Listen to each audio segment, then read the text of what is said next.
match for round 1 of the 16 rounds of the Star City Games Open Series featuring the Invitational. This is game 3 here.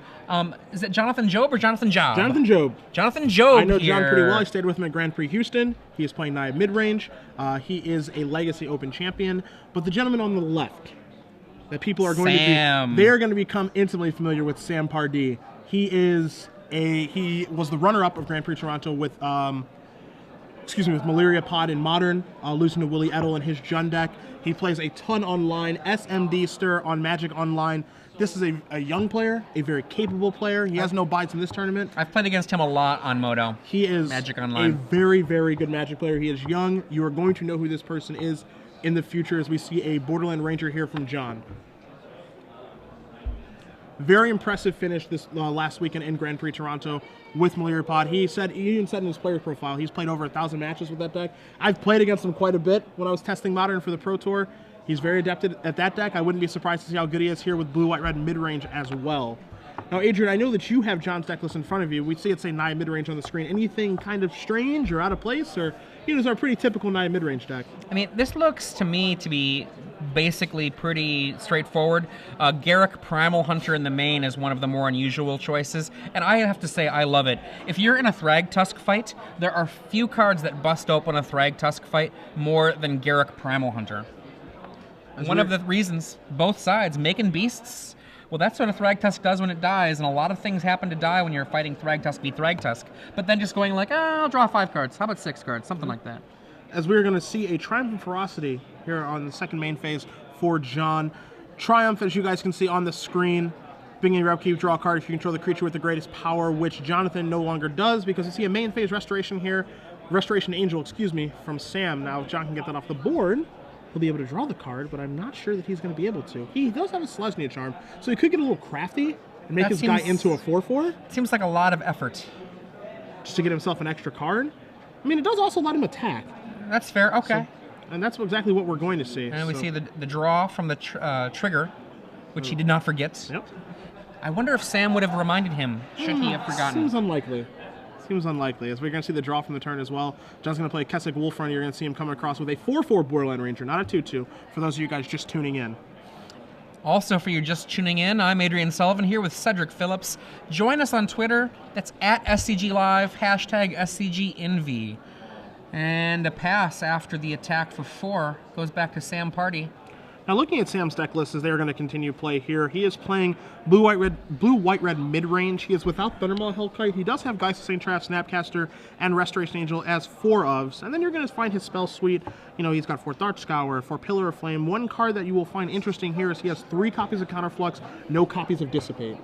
We see a activation of the Kessig Wolfrun during upkeep to make sure the Triumph triggers, and also to create a nice block or a nice attacker.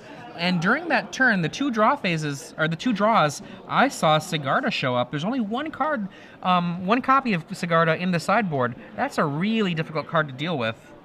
Yeah, that's going to be pretty tough for Sam's deck to deal with. I mean, looking at his deck list, what you find in mid-range versus just blue, white, red control, more of Jerry Thompson's list, is you're not going to find any Supreme Verdicts in his main deck. Now, we are in game 3, so there are 3 copies of Supreme Verdict in Samuel's sideboard. Not sure if he has one in his hand right now or not, or even if he boarded it in because we're joining the match in progress. But again, if he has not boarded that card in, Sigarda is going to be extremely difficult for him to beat. I mean, I would say that the only cards he has in his 75 that can handle Sigarda are Runechanter's Pike with help and the 3 Supreme Verdicts. Yeah. And taking a look at John's hand right now, is we're not going to see an activation of Triumph Ferocity this turn. Likely going to be wanting to cast that Sigarda. He also has an Angel of Serenity in his hand to go along with lands. If you don't know Sigarda, part of the reason Sigarda is so problematic, it's hexproof. And a 5/5 flying hexproof creature for 5 mana, that's efficient. That's nothing to ignore. That's for sure. I mean, it reminds me of like Solkanar the Swamp King, but upgraded about 5 million times. So now we see another Borderland Ranger here for John. John just going to get his mana online.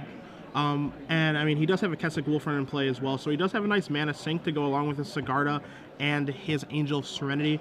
Kessig Wolfrun, a card that a lot of pros have been saying, and I agree and echo these sentiments. It's a card that's picking up in popularity a lot right now.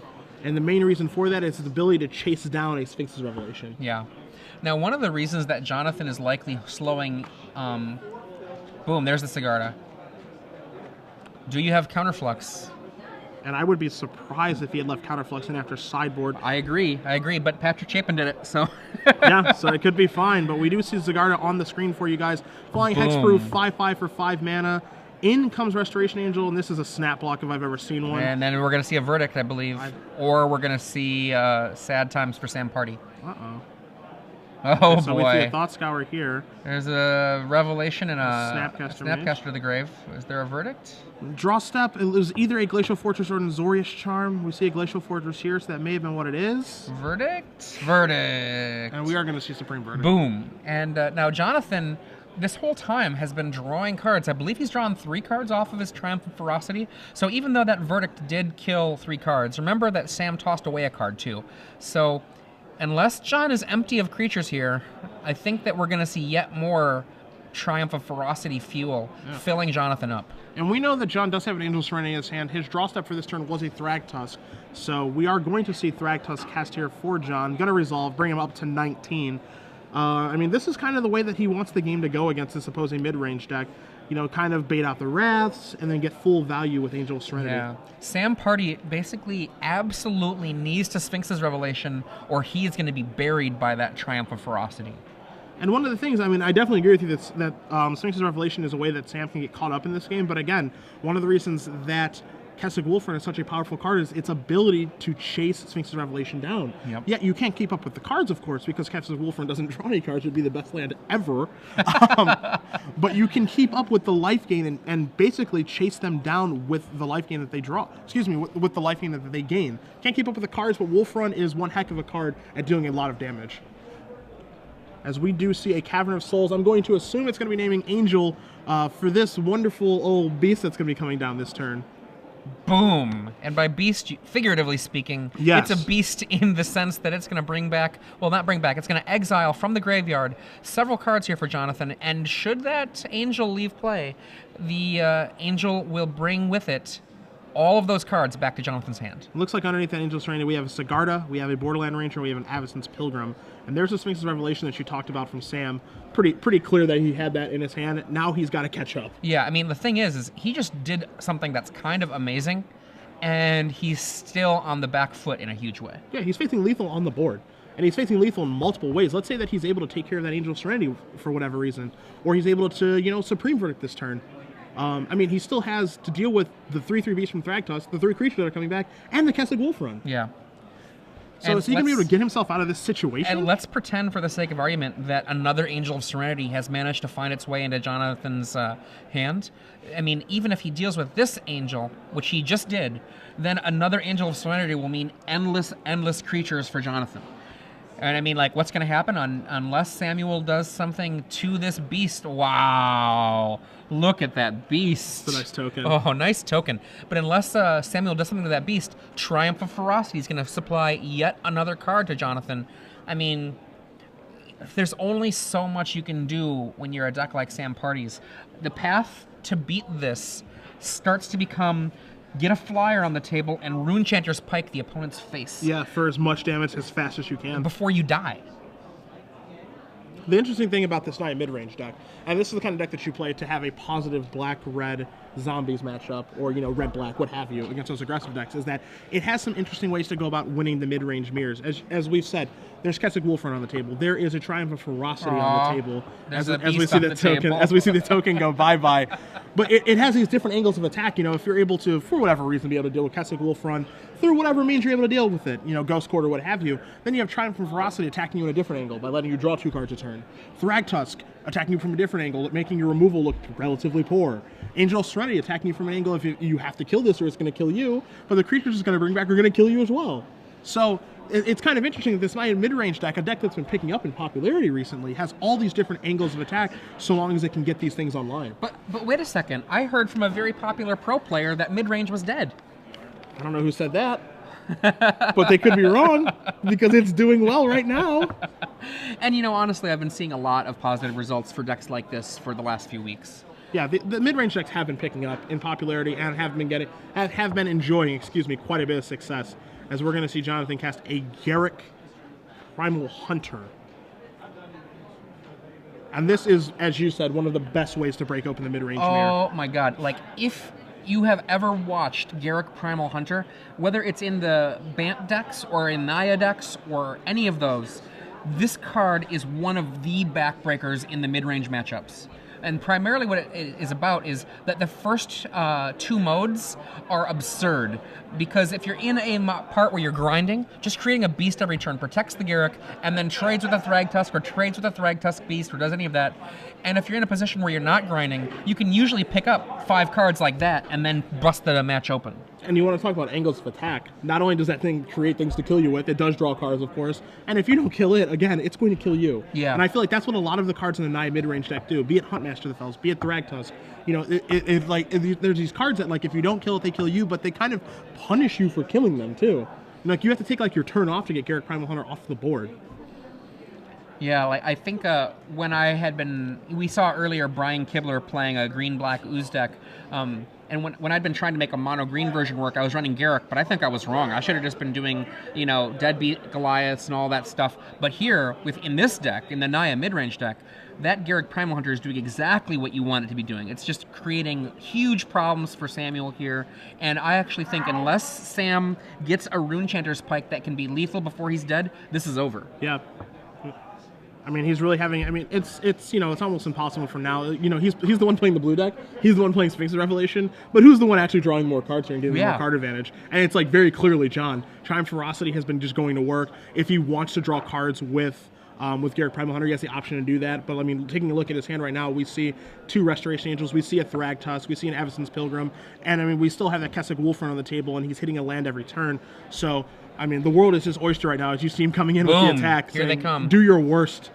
And are we going to see a creation of a 1/1 which gets Kessig Wolfrun all over it? Or are we going to see a Sphinx's Revelation for some number? Another Angel, there we go. That's helpful. I mean, it helps, but right now I see a +8 potential from that Kessig Wolfrun. So... And what we see is a +8 potential of a Kessig Wolfrun on a hexproof creature. Yeah. So I mean, there's no risk of it going poorly for him. And unless Sam has a Azorius Charm, he's going to be taking minimum of 6 damage here. I don't see any other instant answers to creatures that can happen at this point. So yeah, we're going to see a huge pump here, most likely. And what you see here is just John kind of organizing his turn. Oh, jeez, look at that hand. He's just so full of gas. Yeah. He's organizing what he wants to do. He has a ton of cards in his hand. He's got a lot of options. Wolfrun being probably the best option at this point. Yeah. But, he can even do something as simple as just like, I'm going to blink my Angel just so it doesn't die. He has just a ton of options on how he wants to lay this out. Look at that, +4 it looks like it's going to be the thing. What I was saying earlier was that about the only path I could see for Samuel Pardee to win this is a Runechanter's Pike on a flyer. Because Jonathan has 2 Restoration Angels in his hand, I don't even see that as an out for him anymore. Yeah, it does seem like Sam is in just a difficult spot. I mean, he did what his deck is supposed to do, which, he swings the Revelation for 5 on Johnson Step, drew 5 cards, gained 5 life, and it's almost not mattered. Yeah. As we're going to see John create another beast here, saying, I don't need any more cards. I've got plenty, and you have to deal with these 3 beasts in play, and I have a Restoration Angel end of turn if I want it, and I have Kessig Wolfrun if I ever want to use it. And we see Sam here is at a scant 4 life. I think what's going to need to happen for Sam to win is some sort of combination of incredible miracles as well as Jonathan making a mistake. And I just don't foresee any of that happening. So if you're just joining us, I'm Adrian Sullivan here in the booth with Cedric Phillips. This is round 1 of the Star City Games Invitational here. It's Los Angeles. It's sunny, it's warm, and we've got a 1/1 battling against an army of beasts. I don't know who looks like the underdog to you, but to me, Sam Pardee right now looks like the underdog. Yeah, it's funny how things can change in one weekend. I mean, last weekend we saw Sam in the finals of a Grand Prix, as we're going to see a Snapcaster Mage, and it's going to flash back to Supreme Verdict. We saw Sam in the finals of a Grand Prix, experiencing a ton of success, and now round 1 of this tournament, coming in with no buys, facing down a pretty ugly board position here, as we see a Restoration Angel on the end step. EOT, Restoration Angel. And Jonathan Job is going to activate his personal Howling Mine there and Triumph of Ferocity.